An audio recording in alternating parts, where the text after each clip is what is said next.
La Société du parc industriel et portuaire de Bécancour lance un programme de surveillance de la qualité de l'air sur son territoire. Il faut savoir que chaque entreprise établie dans le parc a des normes individuelles à respecter, mais le parc veut surveiller l'ensemble des émissions sur son territoire. C'est 4 stations de la qualité de l'air donc qui analysent les contaminants qui sont dans l'air. Celle qu'on a en arrière de nous, elle analyse 28 métaux et les particules fines. Donc, on a 2 stations de cette taille-là et on en a 2 de plus petite envergure qui monitorent seulement les particules fines. Nous, on a surtout levé le flag, levé le drapeau au début pour énoncer une préoccupation.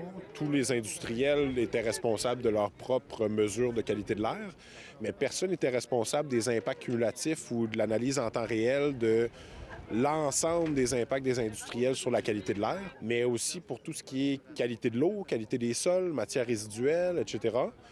Donc là, c'est le premier programme qui a été co-développé. On est assez content, assez satisfait de voir ça. Moi, je suis arrivé en poste en même temps qu'un peu la saga à Rouen de la fonderie Horn. Donc, des résidents s'étaient mobilisés pour faire de la mesure des campagnes d'échantillonnage.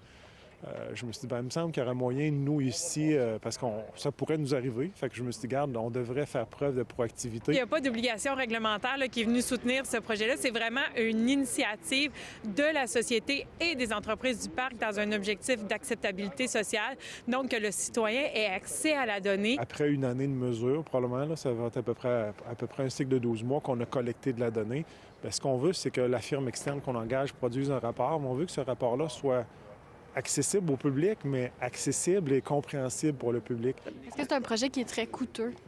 C'est 170 000 par année que ça va coûter à maintenir en place.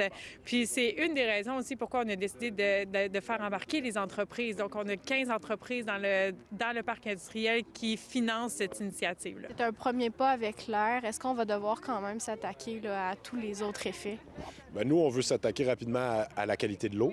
C'est pour ça qu'on a financé l'UQTR pour l'établissement d'un état de référence, donc analyser la qualité de l'eau autour de la SPIB. Donc ensuite, la prochaine étape pour nous, c'est vraiment de développer conjointement un programme de suivi pour l'eau aussi. Notre objectif, c'est vraiment de faire l'analyse des impacts cumulatifs avec un S du parc industriel. Donc, on parle éventuellement, on aimerait ça faire des analyses au niveau de la qualité de l'eau, de la qualité des sols.